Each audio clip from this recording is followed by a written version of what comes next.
Canada. Visitors to Canada are equally as wowed by the wildlife and wilderness, as they are by the cultural and culinary offerings found in the cities that speckle the sprawling nation. Peruse for polar bears on the open Arctic tundra of Churchill, or cruise Vancouver's curvy coastline in a canoe while gawking at the city skyline. Feast on five-star fusion cuisine in Toronto, or take in a street-side jazz jam session in Montreal. Whether you're a first-time visitor or returning to experience something new, these are the 15 best places to see in Canada. But plan ahead, because as the world's second-largest country, you won't be able to do it all in one trip.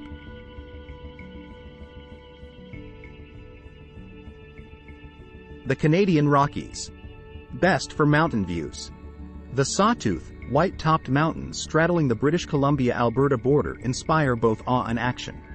5 national parks, Banff, Yoho, Kootenay, Waterton Lakes and Jasper, offer countless opportunities to delve into the lush wilderness, with ribbons of hiking trails, rushing white water and powdery ski slopes to satisfy travelers looking for mountain thrills. This is one of the best places to visit in Canada in winter, but there is outdoor adventure aplenty during the summer months too. Planning tip. For a different perspective, take the train and experience the grandeur from the comfort of your seat. Luminous lakes, jumbles of wildflowers and glistening glaciers glide by as the steel cars chug up mountain passes and down river valleys en route to points east or west. Vancouver. Best for combining city and nature. In Vancouver, sea-to-sky beauty surrounds the laid-back, cocktail-loving metropolis. With skiable mountains on the outskirts, beaches fringing the coast and Stanley Park's thick rainforest just steps from downtown's sparkling skyscrapers, you'll find a harmonic convergence of city and nature. For the best of both worlds, pick up provisions and a cold beer and picnic at one of the amazing city parks. During the summer months, drinking alcohol is legal at most city parks. Shop and stroll through the diverse and charming neighborhoods. You may even spot a celebrity along the way. Known as Hollywood North, Vancouver is the filming location for many TV and film productions shot throughout the year. Planning tip. With its mild climate and beautiful beaches, Vancouver is definitely one of the best places in Canada to visit in summer. Manitoulin Island. Best for celebrating Canada's First Nations cultures. The largest freshwater island in the world, floating right in Lake Huron's midst, Manitoulin is a slowpoke place of beaches and summery cottages. Jagged expanses of white quartzite and granite outcroppings edge the shoreline and lead to shimmering vistas. First Nations culture pervades, and the island's 8 communities collaborate to offer local foods, wild rice, corn soup, and eco-adventures, canoeing, horseback riding, hiking. Powwows add drumming, dancing and storytelling to the mix for cultural immersive experiences that connect you with the people and the land of the country that we now know as Canada. Vancouver Island. Best for nature lovers. Picture postcard Victoria is the heart of Vancouver Island, beating with bohemian shops, wood-floored coffee bars and an English past steeped in tea culture since the 1840s. British Columbia's capital city is full of charm, but it's only the kickoff point to an island that has a bounty of natural wonders to explore. Brooding Pacific Rim National Park Reserve includes the West Coast Trail, where the wind-bashed ocean meets a mist-shrouded wilderness, and surfers line up for Tofino's waves. With so many outdoor adventures to try, this is one of the best places in Canada for nature lovers. Detour. Wandering foodies will want to head to the Cowichan Valley, studded with welcoming small farms and boutique wineries. Whistler. Best for skiing in Canada. This alpine village and 2010 Winter Olympics venue is one of the world's largest, best equipped and most popular ski resorts, and it's only a 90-minute drive from downtown Vancouver. Featuring over 200 marked runs winding down 2 towering mountains, Whistler and Blackcomb, this destination is paradise for skiers of all levels. Skiing may be Whistler's raison d'etre, but summer visitors with their downhill mountain bikes and stand-up paddleboards outnumber their ski season equivalents, making the resort a year-round hotspot for locals and visitors alike. Adding more diversity, Whistler has recently developed a thriving arts and culture scene, with highlights like the Odane Art Museum and Squamish-Lillois Cultural Center taking the stage as equally appealing attractions to the famed slopes. Baffin Island. Best for Inuit art and incredible landscapes. The forlorn, rugged landscape of Baffin Island is home to cloud-scraping mountains and a third of Nunavut's human population. It's Canada's largest island, the 5th biggest in the world, and the ideal place for an Arctic safari, where you can spot narwhals, belugas and bears in their natural habitat. The island's crown jewel is Aalutuk National Park. Its name means, the land that never melts, and indeed glaciers, fjords and vertiginous cliffs fill the eastern expanse. The park is a siren call for hardcore hikers and climbers, and more than a few polar bears. Baffin Island is also a center for Inuit art. Studios for high-quality carving, printmaking and weaving can be found in many of the small towns that speckle the area. Montreal Jazz Festival. Best for music lovers. As Canada's second-largest city and the country's cultural heart, Montreal is a marvel for music lovers. Watch the best jazz-influenced musicians in the world amongst over 2 million, equally jazzed spectators at the Montreal International Jazz Festival. There are over 500 performances and shows to enjoy, and countless are free.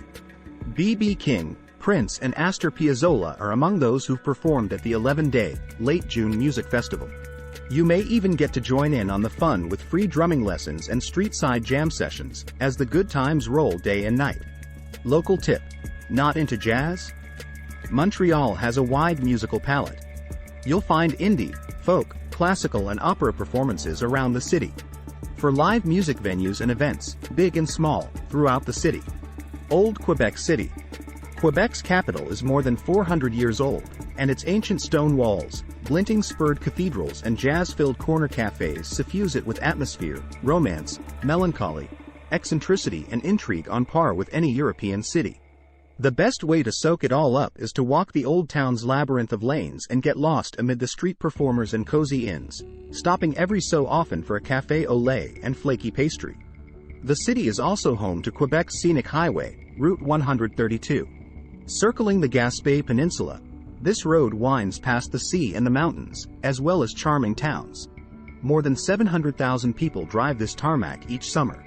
Of course, it has yet to approach the romantic popularity of Canada's honeymoon capital, Niagara Falls, a region that draws more than 14 million annual visitors.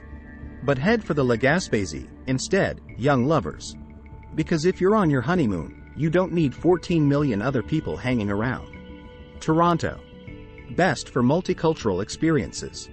A hyperactive stew of cultures and neighborhoods, Toronto strikes you with sheer urban awe and cultural diversity. Will you have dinner in Chinatown or Greektown? 5-star fusion or a pea-meal bacon sandwich? In Ontario's coolest city, designer shoes from Bloor Yorkville are accessorized with tattoos in Queen West, while mod art galleries, theatre par excellence, rocking band rooms and hockey mania add to the megalopolis. It is far and away Canada's largest city, as well as its most diverse. About half of the city's residents were born in another country. Be sure to snap a photo of the CN Tower, considered one of the best places to visit in Toronto, and for an added thrill, check out the Edgewalk, where you can walk around the tower's perimeter while taking in unparalleled city views. Rideau Canal. Best for ice skating. This 185-year-old, 200 kilometers long, 124 miles waterway, consisting of canals, rivers and lakes, connects Ottawa and Kingston via 47 locks. The Rideau Canal is at its finest in wintry Ottawa, where a stretch of its waters become the Rideau Canal Skateway, the world's largest skating rink. People swoosh by on the 7.8 kilometers, 4.8 miles, of groomed ice, pausing for hot chocolate and scrumptious slabs of fried dough called beaver tails, a quintessentially Canadian treat. February's Winterlude Festival kicks it up a notch when townsfolk build massive ice sculptures. Local tip: once the canal thaws, it becomes a boater's paradise, meaning you can appreciate it whatever time of year you visit. Niagara Falls. Best for an iconic travel experience. Niagara Falls may be relatively short, it doesn't even crack the top 500 worldwide for height, but when those great muscular bands of water arc over the precipice like liquid glass, roaring into the void below, and when you sail toward it in a mist-shrouded boat, the falls never fail to impress. While you're there, extend your stay and head beyond the falls with a 2-wheel biking adventure along the Greater Niagara Circle route, or take a go at the Wild Play zipline to the falls. A pulse-pounding rush of a ride that offers unparalleled views of the falls below as you zoom through the sky. The Prairies. Best for road trips. Solitude reigns in Canada's middle ground.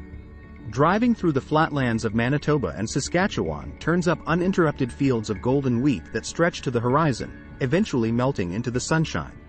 When the wind blows, the wheat sways like waves on the ocean, punctuated by the occasional grain elevator rising up like a tall ship. Big skies mean big storms that drop like an anvil, visible on the skyline for miles. Far-flung towns include arty Winnipeg, boozy Moose Jaw and Mountie-filled Regina, interspersed with Ukrainian and Scandinavian villages.